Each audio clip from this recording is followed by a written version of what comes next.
Chapter 14, Creative Comprehension. Knowledge and being must balance each other in order to establish in our psyche the flame of comprehension. When the knowledge is greater than the being, it originates intellectual confusion of all kinds. If the being is greater than the knowledge, it can produce such serious cases as that of the stupid saint.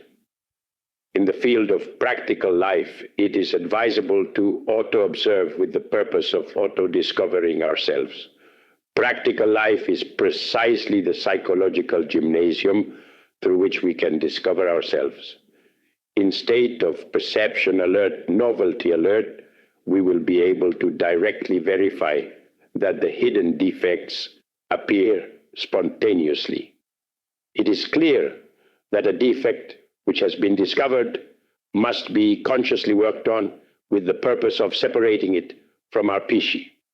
Above all, we must not identify with any defect, if we really want to eliminate it.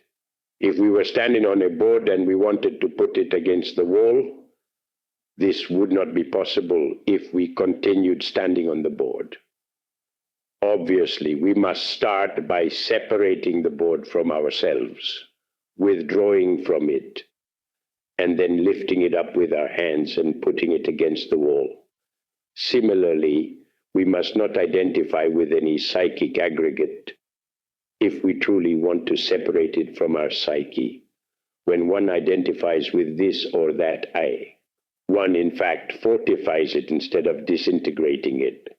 Let us suppose that an eye of lust takes possession of the roles which we have in the intellectual center to project scenes of lechery and sexual morbidity on the screen of the mind. Undoubtedly, that lustful eye will strengthen itself tremendously if we identify with such passionary scenes. However, if instead of identifying with such entity, we separate it from our psyche, considering it as an intruding demon, obviously, creative comprehension will have come out intimately within ourselves.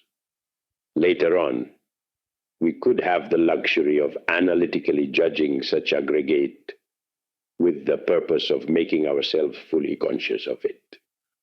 What is serious about people consists precisely in identification, and that is regrettable. If people knew the doctrine of the many, if they truly understood that not even their own life belongs to them, then they would not make the mistake of identification. Scenes of anger, of jealousy, etc., are useful in the field of practical life when we are in constant psychological auto-observation. Then we realize that neither our thoughts nor our wishes or our actions belong to us. Unquestionably, multiple eyes intervene like ill-omened intruders to put thoughts in our mind, emotions in our heart, and actions of any kind in our motor center. It is lamentable that we are not owners of ourselves, that diverse psychological entities do with us what they please. Unfortunately, not even remotely do we suspect what happens to us, and we act as simple puppets controlled by invisible strings. The worst of all this is that instead of fighting to become independent from all those secret tyrants, we make the mistake of invigorating them, which is what happens when we identify. Any scene in the street, any drama in the family, any silly fight between a couple is due undoubtedly to this or that I. And this is something which we must never ignore. Practical life is the psychological mirror on which we can see ourselves just as we are. But above all, we must comprehend the need to see ourselves, the need to radically change. Only in this way will we want to really observe ourselves. He who is content with the state in which he lives, the dunce, the retardatory, the negligent, will never feel the desire to see himself. He will love himself too much, and in no way will he be willing to revise his behavior and his way of being. We will clearly say that various I's which we need to comprehend intervene in some comedies, dramas, and tragedies of practical life. I's of lust, anger, self-esteem, jealousy, etc. are at work in whatever scene of passionary jealousy. Each of those I's should be analytically judged later on, separately, in order to wholly comprehend them, with the evident purpose of totally disintegrating them. Comprehension is very flexible. This is why we need to go ever deeper each time. What we understood in some way today, we will understand better tomorrow.